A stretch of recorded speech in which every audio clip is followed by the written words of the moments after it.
Shalom. Shalom. Oke, puji Tuhan. Pagi ini kita kembali ada di dalam ibadah kapel, ibadah raya kita hari Minggu ini. Mengucap syukur kalau Tuhan memberi kesempatan kepada saya untuk berbagi firman kepada saudara semua yang dikasihi Tuhan. Mengucap syukur dan berterima kasih untuk panitia, tim yang sudah mengundang saya untuk menyampaikan firman pagi ini. Semoga firman Tuhan pagi ini boleh menjadi rema di dalam hidup saudara sekalian. Ya, firman Tuhan yang diberikan kepada saya temanya adalah bukti kasih Allah di dalam kehidupan kita. Ya. Ketika saya membaca bagian ini, saya terkejut karena ayatnya justru berbicara bukan tentang itu. Tetapi ayatnya sedang berbicara tentang doa Daud. Di mana situasinya bukan lagi sedang pertama saya membayangkan bukti kasih Allah itu adalah ketika Daud mengucap syukur, memuji Tuhan, memuliakan Dia. Tetapi ketika saya baca di dalam Mazmur 17, isinya justru bukan itu. Isinya adalah tentang bagaimana Daud itu berdoa kepada Tuhan di tengah ketakutan, di tengah keadaan dia yang sedang dikejar-kejar oleh musuh. Dan oleh sebab itu, sebelum saya menjelaskan lebih lanjut, mari kita baca Alkitab kita. Kita buka Alkitab kita buka dan baca Mazmur 17, ayat 1 sampai 15 di situ. Satu pasal ya. Dan kita akan menikmati bagaimana bahasa-bahasa yang dipilih oleh Daud ketika dia berdoa, itu luar biasa indah buat kita semua. Saya akan bacakan buat saudara sekalian yang terkasih. Mazmur 17, doa Daud. Dengarkanlah Tuhan perkara yang benar, perhatikanlah seruanku. Berilah telinga akan doaku dari bibir yang tidak menipu. Daripadamulah kiranya datang penghakiman, matamu kiranya melihat apa yang benar. Bila engkau menguji hatiku, memeriksanya pada waktu malam dan menyelidiki aku, maka engkau tidak akan menemui sesuatu kejahatan. Mulutku tidak terlanjur. Tentang perbuatan manusia, sesuai dengan firman yang engkau ucapkan, aku telah menjaga diriku terhadap jalan orang-orang yang melakukan kekerasan. Langkahku tetap mengikuti jejakmu, kakiku tidak goyang. Aku berseru kepadamu, karena engkau menjawab aku ya Allah. Sendengkanlah telingamu kepadaku. Dengarkanlah perkataanku, tunjukkanlah kasih setiamu yang ajaib. Ya engkau yang menyelamatkan orang-orang yang berlindung pada tangan kananmu terhadap pemberontak. Peliharalah aku seperti biji mata, sembunyikanlah aku dalam naungan sayapmu. Terhadap orang-orang fasik yang menggagai aku, terhadap musuh nyawaku yang mengepung aku. Mereka tidak menunjukkan belas kasihan, mereka membual. Mereka mengikuti langkah-langkahku. Mereka sekarang mengerumuni aku. Mata mereka diarahkan untuk menghempaskan aku ke bumi. Rupa mereka seperti singa yang bernafsu untuk menerkam. Seperti singa muda yang mengendap di tempat yang tersembunyi. Bangunlah Tuhan, hadapilah mereka. Rebahkanlah mereka. Luputkanlah aku dengan pedangmu daripada orang fasik. Luputkanlah aku, ya Tuhan, dengan tanganmu dari orang-orang dunia ini yang bagiannya adalah dalam hidup ini. Biarlah perut mereka dikenyangkan dengan apa yang engkau simpan, sehingga anak-anak mereka menjadi puas, dan sisanya mereka tinggalkan untuk bayi-bayi mereka. Tetapi aku dalam kebenaran akan kupandang wajahmu, daripada waktu bangun aku akan menjadi puas dengan rupamu. Puji Tuhan.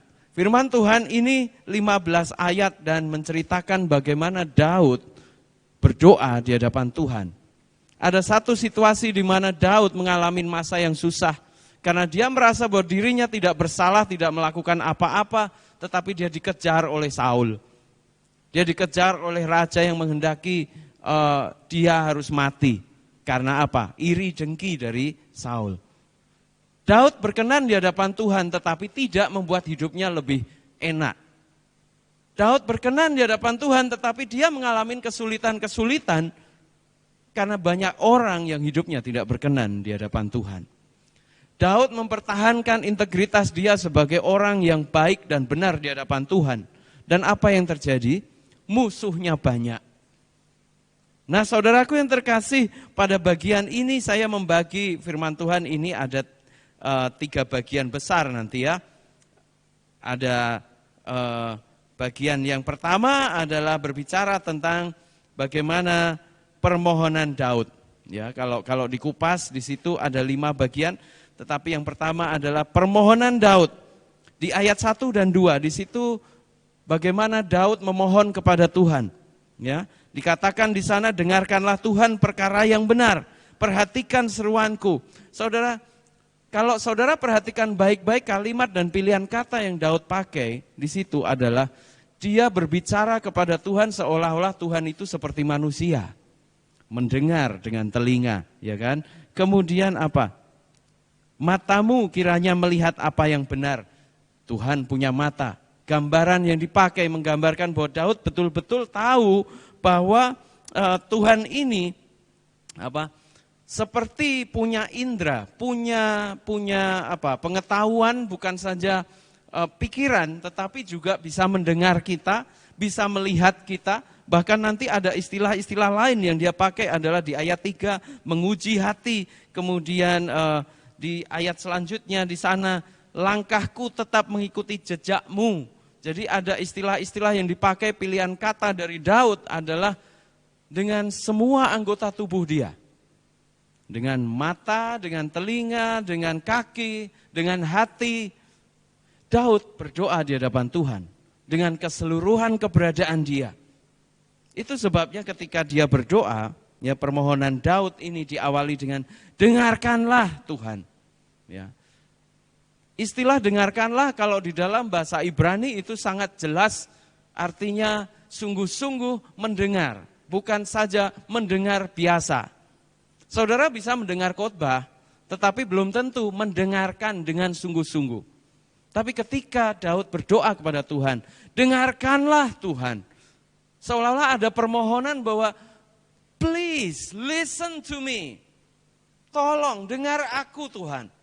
Ada kesungguhan di sana meminta Tuhan mendengar doanya. Mengapa dia begitu sungguh-sungguh minta Tuhan mendengar? Karena situasinya tidak aman buat Daud. Karena situasinya tidak enak buat Daud.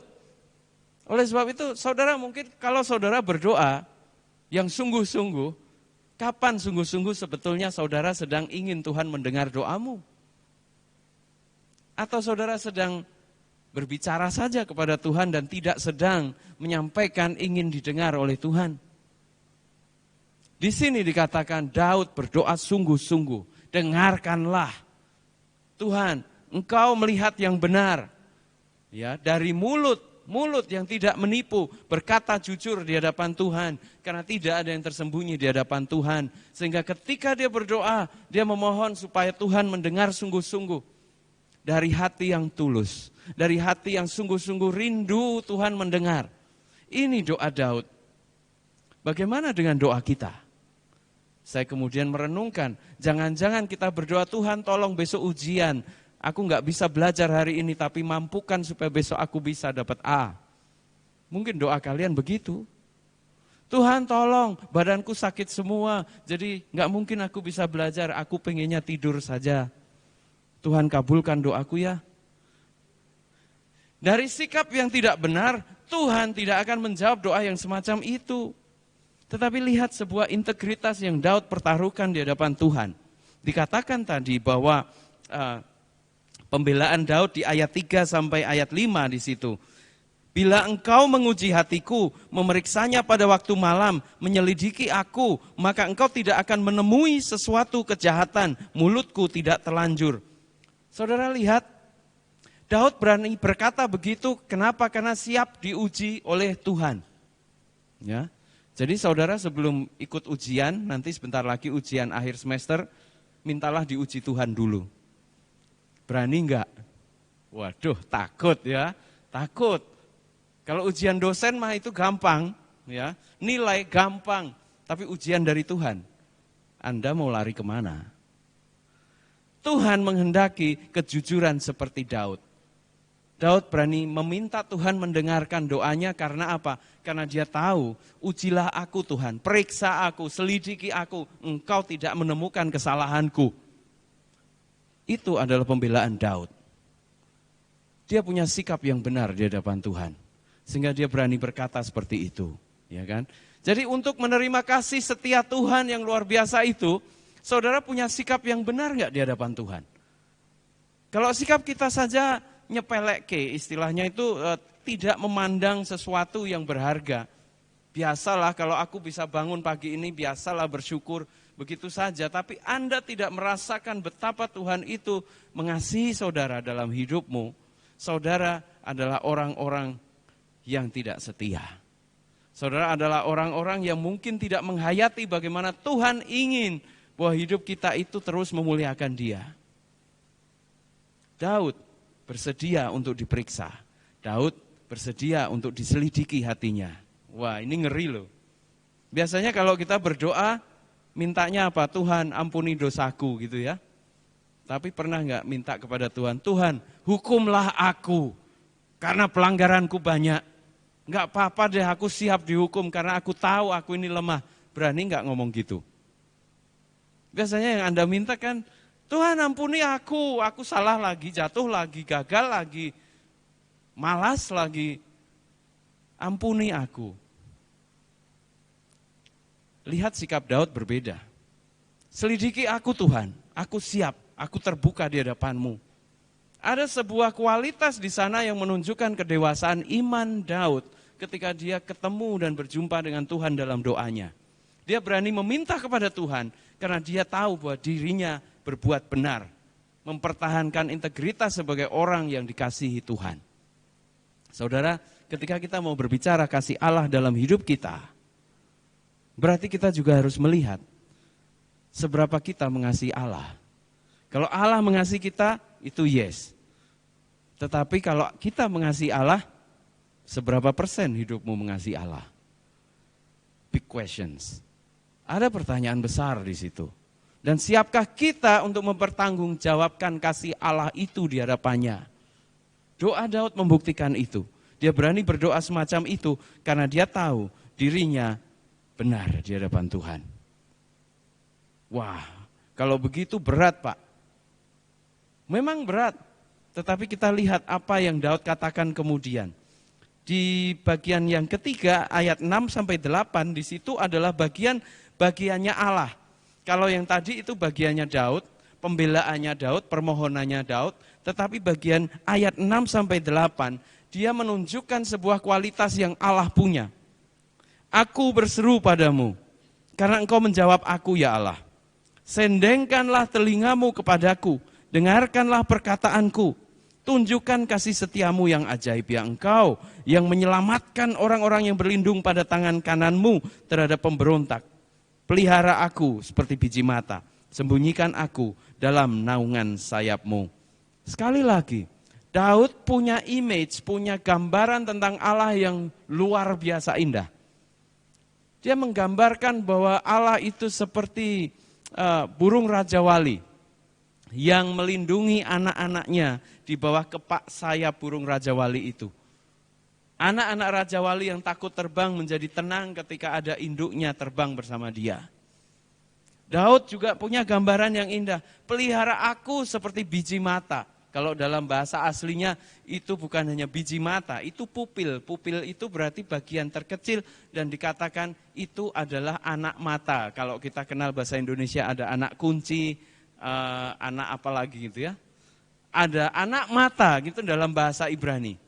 Anak mata itu maksudnya adalah yang paling berharga, yang paling utama, diperhatikan, disayangi sungguh-sungguh seperti orang tua yang sungguh-sungguh mengasihi anaknya. Kasih Allah yang begitu luar biasa. Daud meminta Allah melakukan itu. Ya Allahku, ya. Ya Allahku, sendengkan telingamu padaku, dengarkan perkataanku. Artinya apa sendengkan telinga? Sendengkan telinga itu berarti seperti begini. Apa? Coba tolong dengar lagi. Apa? Suaramu kurang keras gitu. Jadi menyendengkan telinga berarti dia menyondongkan telinganya untuk bisa mendengar lebih jelas. Dan Allah mau melakukan itu. Daud tahu, dikatakan tadi, aku berseru karena engkau menjawab aku. Sudah menjawab apa belum? Justru ketika belum dijawab, Daud punya keyakinan bahwa doanya dijawab Tuhan.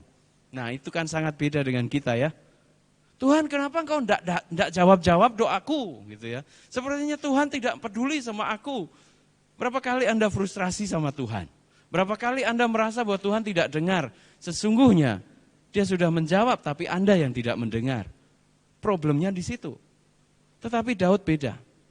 Ketika Daud berseru kepada Tuhan, Daud tahu, engkau menjawab aku. Padahal belum terjadi apa-apa, tetapi dia tahu bahwa Tuhan itu mendengar dan menjawab doanya. Itu iman, itu keyakinan. Engkau mengasihi aku seperti biji mata, engkau peduli. Engkau melindungi aku di bawah kepak sayapmu. Itu berarti apa? Engkau pasti menjauhkan aku dari musuh-musuhku yang itu, yang menakutkan itu. Kenapa? Asal aku dekat engkau Tuhan, aku aman. Saudara jauh dari orang tua, saudara jauh dari keluarga, tapi jangan sampai kamu jauh dari Tuhan. Kalau di sini kamu jauh dari Tuhan, terus bagaimana? Siapa yang dekat sama kamu? Doimu? Pacarmu? Kekasihmu? Waktu-waktu kau habiskan sama dia? Saudara, itu semua bisa menjauhkan kita dari Tuhan. Hati-hati, Daud memilih untuk dekat dengan Tuhan. Daud memilih untuk percaya kepada Tuhan sepenuhnya. Sekalipun musuh di sekitar dia mengerikan, tetapi dia percaya ada Tuhan yang melindungi, yang mengasihi dalam hidupnya. Dan itu luar biasa indah. Jarang kita dengar doa yang begitu muncul dari hati yang mengenal orang yang didoakan itu. Gitu ya. Artinya saya merasakan ada sentuhan spesial di situ bagaimana hubungan Daud dan Tuhan itu begitu dekat. Sehingga dia berani diuji, diperiksa dan yakin bahwa Tuhan menjawab doa. Ya, itu menjadi pelajaran yang indah buat kita juga. Kemudian di bagian yang keempatnya adalah ayat 9 sampai 12. Pembagiannya di situ. Daud sedang mengekspresikan bagaimana perasaan dia tentang musuh-musuh yang mencoba untuk menangkap dia dan membunuh dia. Ya. Terhadap orang-orang fasik yang menggagai aku, terhadap musuh nyawaku yang mengepung aku. Mereka tidak menunjukkan belas kasihan, mereka membual, mereka mengikuti langkah-langkahku. Mereka sekarang mengerumuni aku, mata mereka diarahkan untuk menghempaskan aku ke bumi. Saudara, ini betul-betul ekspresi Daud yang menunjukkan berkali-kali dia tekankan musuhnya ini betul-betul kuat. Bukan hanya satu, tapi membuntuti aku, mengerumuni aku. Mengerumuni itu berarti seperti saya di sini satu orang dan kalian banyak orang itu mengikuti saya, ingin menjebloskan saya dalam masalah besar. Dia terancam. Daud mau ngomong kepada Tuhan bahwa hidupku terancam Tuhan. Itu orang-orang fasik malah seperti itu. Salahku apa? Kenapa musuhku banyak sekali? Musuh yang tidak tahu kesalahanku apa, tetapi mereka hanya menginginkan aku mati aja. Saudaraku yang terkasih, kapan dalam situasi-situasi seperti itu Anda datang kepada Tuhan? Situasi yang menakutkan, situasi yang penuh ancaman, disitulah Daud datang berdoa dan mulai bercerita tentang keberadaan musuh-musuhnya itu. Ada satu istilah yang menarik dan ketika saya melihat di bagian tafsiran di situ, ketika ada satu ekspresi tentang musuh jiwa tadi. Mana tadi? Musuh nyawa ya, musuh nyawaku. Musuh nyawaku itu di dalam bahasa aslinya, itu ternyata bukan hanya sekedar musuh-musuh fisik ini. Tetapi musuh itu ada di dalam pikiran Daud juga. Karena itu yang menggerogoti pikiran-pikiran dia. Membuat dia takut, membuat dia mulai khawatir, membuat dia mulai cemas. Dan pikiran-pikiran itu yang membuat kadangkala ketakutan itu menjadi lebih besar. Bahwa musuh-musuh itu mengerumuni aku, pengen menjatuhkan aku. Musuh nyawaku yang membuat aku pengen lepas dari Tuhan. Itu. Dan saya rasa kita semua ngalamin itu. Mungkin kita nggak punya musuh secara fisik. Tapi musuh nyawa, iya. Dalam otak kita, pikiran kita. Pernah nggak saudara meragukan kebaikan Tuhan yang membawa kalian sampai di sini? Pernah nggak saudara merasakan bahwa aku pengen pulang saja karena nggak enak di sini? Itu musuh. Ya. Saudara tahu tempat ini dipakai Tuhan jadi sarana untuk saudara akan menjadi alatnya Tuhan. Tetapi ketika saudara mendengarkan suara musuh, musuh akan selalu bilang apa? Pulang aja, ngapain susah-susah di situ. Pulang aja, enak kan di rumah santai, kamu bisa senang-senang. Ya kan? Itu musuh. Dan semakin suara itu banyak dan kita menjauh dari Tuhan, semakin suara itu bersuara keras. Dan kalau suara itu keras, saudara akan lari terbirit-birit, takut dan gak tahu caranya bagaimana aku kabur dan melarikan diri dari itu. Saudaraku yang terkasih, Tuhan mengingatkan kita semua bahwa dalam hidup ini, sekalipun Anda orang benar, Anda orang yang baik, Anda orang yang dekat sama Tuhan, musuhmu tetap ada itu di dalam dirimu. Musuh nyawamu itu ada di dalam dirimu. Kenapa? Natur dosamu itu akan mengexcuse semuanya. Ketika engkau memperbesar dirimu, maka kasih setia Tuhan itu nggak bisa kau rasakan. Bukan berarti tidak ada. Tetapi karena kamu fokus kepada ketakutan, kepada kekhawatiran, kepada kecemasan, kepada suara-suara yang mengintimidasi kamu.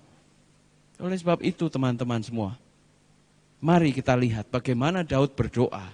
Dia menunjukkan betul ketakutan dia. Karena musuhnya bukan hanya yang kelihatan, yang tidak kelihatan itu loh. Itu juga mengganggu dia. Dan itu yang dia doakan. Bagaimana aku lari? Kalau dari mereka aku bisa sembunyi di gua, bisa ke gunung, bisa pergi ke Papua atau ke Sumatera atau ke kemana saja. Tetapi kalau musuh itu ada di dalam pikiran kita, dalam hati kita, kemana kamu mau lari? Dia akan terus menghantui kita. Pikiran yang menjauhkan kita dari Tuhan, itu akan menjadi hantu dalam hidup kita. Oleh sebab itu mengapa kita harus cari Tuhan? Tuhan pengen menolong. Tuhan tahu kamu itu kesulitan dan itulah dosa. Ketika kamu tahu itu salah tapi melakukan, that's sin. Dan itulah ketika kita berdosa, hanya satu, Tuhan Yesus yang bisa sembuhkan dan pulihkan hidupmu. Oleh sebab itu teman-teman, kita melihat bagaimana Daud luar biasa ya. Dan bagian yang kelima dalam doanya Daud ini adalah berbicara tentang solusi. Solusi masalah Daud bukan ketika musuhnya pergi, lihat baik-baik. Ya. Ayat 13 sampai 15 di situ. Bangunlah Tuhan, hadapi mereka, rebahkan mereka, luputkan aku dengan pedangmu daripada orang fasik. Ayat 13 menunjukkan seperti itu. Artinya siapa yang bergerak melawan musuh itu? Tuhan, bukan Daud. Padahal ini masalah Daud sama musuh-musuh itu. Tetapi dia bilang, Tuhan, engkau yang bertindak, bukan aku. Ya, itu satu. Yang kedua di ayat 14. Luputkan aku ya Tuhan dengan tanganmu dari orang-orang dunia ini yang bagiannya adalah dalam hidup ini. Biar perut mereka dikenyangkan dengan apa yang kau simpan. Sehingga anak-anak mereka menjadi puas dan sisanya mereka tinggalkan untuk bayi-bayi mereka. Saudara, lihat doa Daud sekali lagi. Daud berkata apa? Bukan hancurkan mereka, musnahkan mereka, tidak. Tetapi apa? Dengan kata lain, berkati mereka Tuhan. Kasih apa yang mereka inginkan. Berikan bahkan supaya mereka bisa kasih makan anak-anaknya. Biar mereka puas dengan apa yang menjadi bagian mereka di dunia. Ya, kok aneh ya? Doa Daud begitu ya? Bukan hancurkan mereka, tapi kasih mereka pengen apa, kasih saja. Ya, di ayat 15. Tapi aku dalam kebenaran akan kupandang wajahmu. Dan pada waktu bangun, aku menjadi puas dengan rupamu. Bagi Daud yang terpenting bukan itu semua. Bukan semua berkat itu, tapi bagaimana dia bisa memandang rupa Tuhan. Bagaimana dia bisa berada dekat dengan Tuhan. Dan itulah yang menjadi harapan Daud. Silahkan mereka itu makmur, silahkan mereka itu sukses, karirnya bagus, pekerjaannya bagus. Tapi kalau aku, bukan itu nilaiku, karena aku pengen dekat sama Engkau Tuhan. Kalau aku bisa berjumpa dalam kekekalan, di dalam bagaimana hatiku, rohku itu menjumpai Engkau Tuhan, disitulah aku bahagia. God is enough for me. Itu yang dikatakan oleh Daud. Saudara, kita tahu di sekitar kita, value kehidupan itu diukur dari apa pangkatmu, apa gelarmu, berapa gajimu, apa yang kau punya, cantik enggak istrimu, ya kan? Mapan enggak hidupmu, punya kedudukan enggak? Tapi itu bagi Daud, that's not the thing that I want. Itu bukan hal yang aku inginkan. Yang aku inginkan adalah hadirat-Mu Tuhan kurasakan. Aku ada di hadapan Tuhan. God is enough for me. Dan itu yang amazing. Itu yang luar biasa dari Daud, doanya ini. Yang menunjukkan bahwa kasih setia Tuhan tidak meninggalkan Daud. Karena Daud punya sikap yang benar di hadapannya. Oleh sebab itu, kita bisa lihat juga bahwa kita adalah orang-orang yang belajar seperti Daud. Kita tahu bahwa hidup kita enggak sempurna. We are not perfect, but God is perfect. Oleh sebab itu, kalau kita tahu Allah kita sempurna, Allah kita begitu mengasihi kita, janganlah kita sia-siakan kasih Tuhan itu. Ya.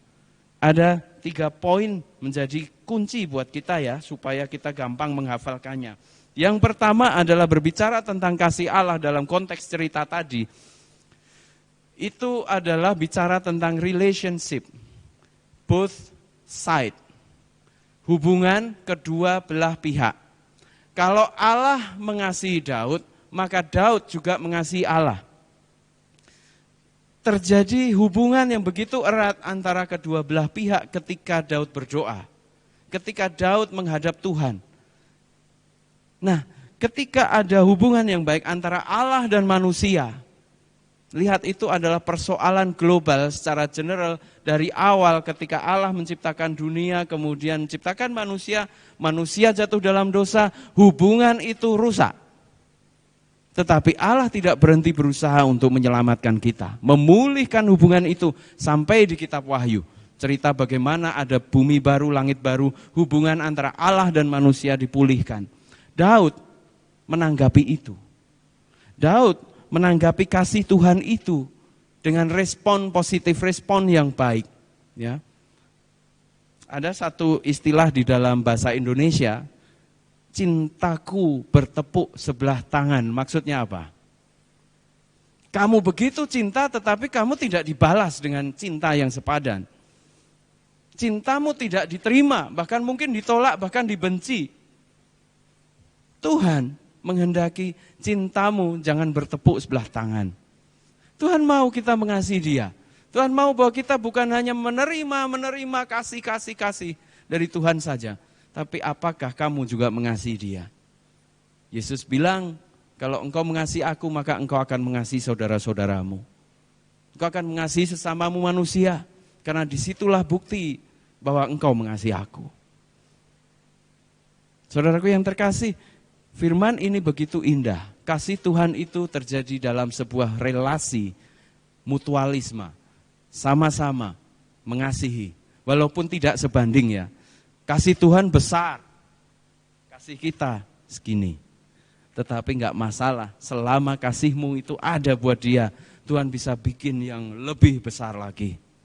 Ya. Oleh sebab itu, saudara yang terkasih, mari kita punya relationship yang bagus sama Tuhan, yang indah, yang diperbaiki. Ya. Jadi berani berkata, selidiki aku, periksa hatiku, ujilah aku, lihat apakah jalanku serong. Tuntunlah aku ke jalan yang benar. Kemudian yang kedua, kasih Allah bisa dirasakan itu di dalam both situation. Both situation maksudnya 2 situasi. Situasi yang indah, situasi di dalam dan situasi di luar. Maksudnya di dalam adalah ketika Daud berbicara tentang hatinya, bagaimana dia sungguh-sungguh mengasihi Tuhan, uji aku, periksa aku. Dia membereskan hidupnya di dalam dirinya dulu. Baru dia melihat situasi di sekitarnya. Musuh-musuh mengejar aku, itu ada di luar. Ya. Jadi Daud memulai doanya dengan start from the inside. Mulai dari dalam dirinya dulu dibereskan di hadapan Tuhan. Kalau kamu mau merasakan kasih setia Tuhan dalam hidupmu, bereskanlah itu. Fokusmu jangan orang lain, fokusmu adalah dalam dirimu sendiri. Seringkali kita dikecoh, seringkali kita itu tertipu dengan keinginan kita yang sebetulnya tidak pantas. Seringkali kita iri untuk kehidupan yang tidak kita punya. Seringkali kita menginginkan apa yang tidak kita punya, tapi lupa bersyukur untuk apa yang sudah Tuhan beri buat kita.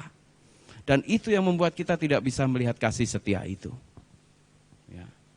Kadangkala kita berpikir, orang yang kulitnya putih pengen coklat, orang yang kulitnya sudah coklat pengen putih. Ya. Orang yang matanya besar pengen kecil, yang kecil pengen besar. Orang yang hidungnya terlalu mancung pengen pesek sedikit, yang pesek pengen mancung sedikit. Saudara, kita nggak pernah puas dengan diri kita, betul nggak? Seringkali kita takut, bahkan kita iri sama teman kita yang pinternya bukan main, dia nggak pernah belajar kok nilainya A. Sementara aku belajar mati-matian tetap aja D, tetap aja C. Kenapa dia belajar sekali main musik bisa canggih seperti tadi teman-temanmu? Aku kok nggak bisa-bisa ya? Sudah 3 kali putusin senar gitar gitu ya, tapi tetap nggak bisa gitar gitu. Kenapa aku nggak bisa seperti dia? Saudaraku, kasih Tuhan adalah fokusnya jangan ke orang lain, fokusnya ke dalam dirimu. Kamu tahu hidupmu spesial, hidupmu berharga di hadapan Tuhan. Dan kamu nggak harus sama dengan yang lain, kamu beda nggak apa-apa. Tapi aku nggak sepintar dia, no problem. Tuhan bisa pakai orang-orang yang nggak pintar untuk melayani dia. Jangan pikir orang pintar itu pasti berhasil, belum tentu. Tetapi Tuhan mau orang yang setia, bukan orang yang pintar. Kadang-kala karena tidak pintar kita malah lebih setia dari mereka. Dan yang setia inilah yang menang. Ya, karena Tuhan mau hatimu, Tuhan mau kesetiaanmu, Tuhan mau pengabdianmu, kasihmu kau tunjukkan. Artinya kembali seperti Daud. Bereskan hidupmu. Bereskan cara pikir tentang dirimu sendiri. Start from the inside. Mulailah dari dalam. Setelah itu kamu akan melihat keluar dengan cara yang berbeda. Kalau hati kita, pikiran kita beres, kamu akan melihat keadaan yang terjadi di sekitarmu itu berbeda sekali. Ya. Kemarin teman-teman pelayanan saya yang ada di Pare-Pare menangis. Kenapa? Karena rumah mereka itu kena banjir. Jangan berpikir tentang rumah, gubuk mereka kena banjir. Tempat bagaimana mereka bikin batu bata. Mereka sudah punya utang banyak, mereka mau bayar pakai batu bata, mereka habis bakar batu bata, habis dimakan banjir. Dan artinya apa? Utang mereka makin dalam, mereka harus bereskan dan bayar 2 kali lipat. Karena apa? Utang yang kemarin belum bayar, sekarang kamu nggak punya penghidupan, kamu pasti akan utang lagi. Berarti kamu akan bakarnya lebih banyak lagi batu bata. Bukan hanya itu. Gubuk mereka itulah harta mereka yang satu-satunya mereka punya. Habis semua. Saudara bayangkan, di saat seperti itu saya dikontak dan saya dalam hati saya menangis. Tapi saya harus kuatkan mereka. Saya kirim voice call ke mereka. Apapun keadaanmu teman-temanku, ya, kamu boleh kehilangan segalanya. Tapi jangan kehilangan Tuhanmu.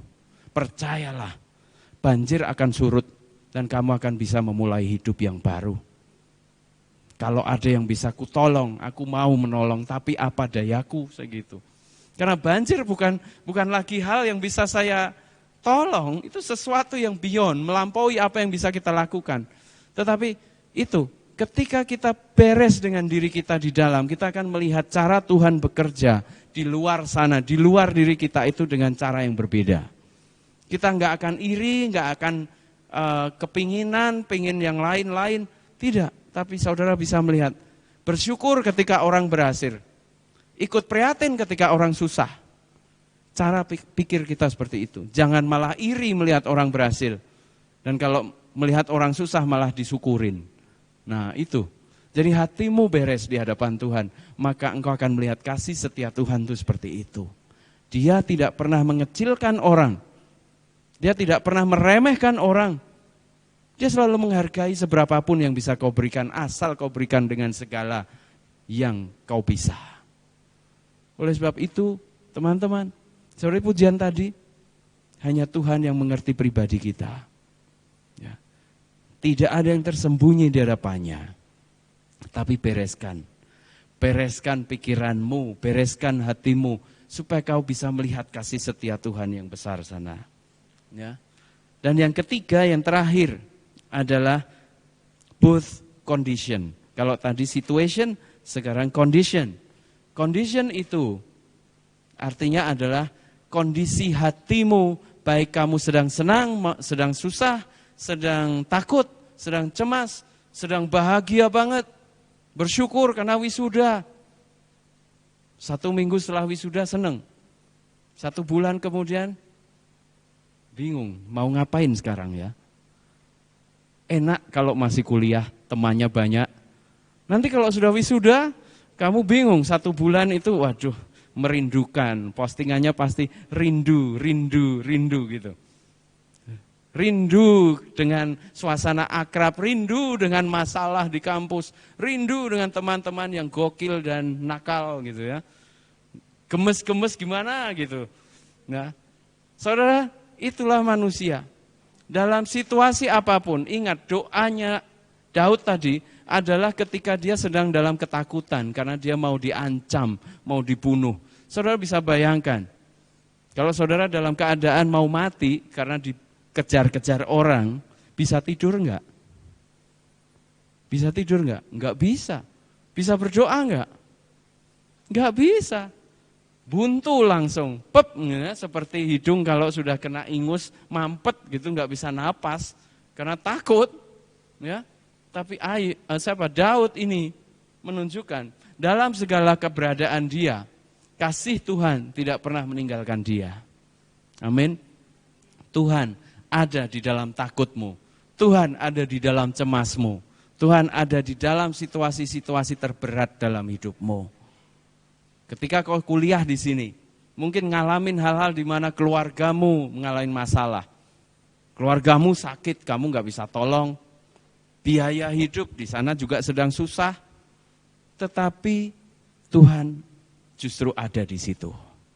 Ketika kau merasakan bagaimana Tuhan mengasihimu, adalah ketika sungguh-sungguh ada situasi-situasi, kondisi yang membuat kamu, aku perlu Tuhan.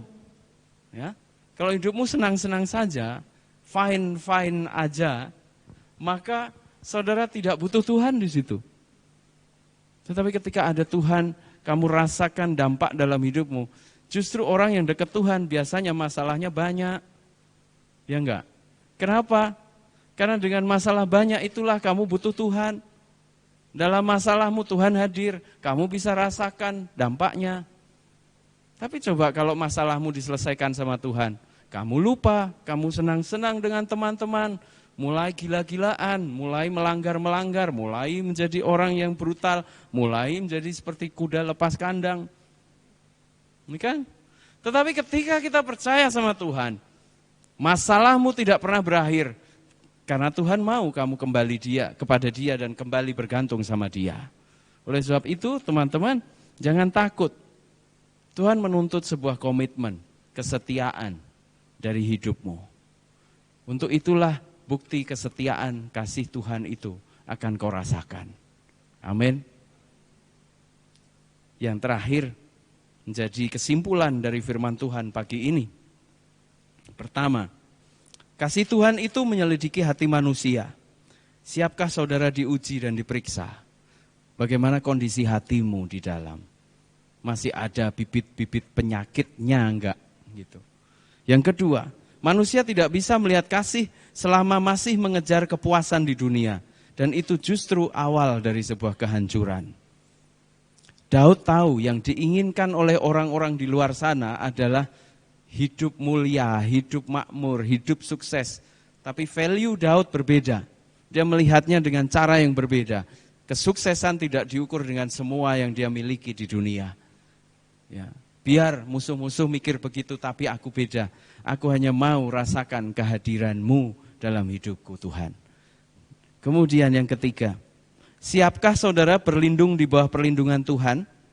Dan izinkan Tuhan yang membalaskan pada orang lain, bukan tugasmu untuk membalas mereka.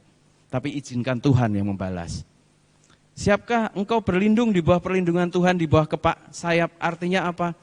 Sebagai burung Raja Wali kecil yang pengen terbang bebas, kalau di bawah kepak sayap Tuhan, berarti kau nggak boleh jauh-jauh dari Dia. Kalau kamu jauh dari Dia, sayap itu nggak bisa melindungi kamu. Kamu akan mati sendiri, dicaplok yang lain, musuh yang lain siap mengancam kamu. Bayangannya tadi, mereka mengendap-endap seperti singa muda yang siap menerkam, mengambil kesempatan ketika kamu tidak waspada. Oleh sebab itu, teman-teman, waspadalah dan selalu ada di bawah kepak sayap Tuhan. Dengan begitu kamu aman. Kasih setia Tuhan ada karena kamu dekat sama Dia. Kalau kamu jauh sama Dia, akan sulit. Tuhan mau nolong tapi kamu menjauh dari Dia. Ya. Yang keempat, bukan tugas kita membalas orang yang jahat, tapi puaskanlah dirimu dengan berada dekat dengan Tuhan. Karena itu yang menjadi kunci. Ketika engkau dekat dengan Tuhan, maka hatimu tenang. Ada lagunya kan? Hanya dekat Allah saja, aku merasa tenang. Daripadanya lah keselamatanku, hanya Dia gunung batu dan keselamatanku. Itu menjadi doa kita semua. Kita selalu pengen dekat dengan Tuhan. Maka hidup kita berbeda, karena hidup dalam kasih Allah. Sekalipun masalahnya banyak, tetapi justru semakin banyak masalah, semakin kita bergantung sama Tuhan. Amin.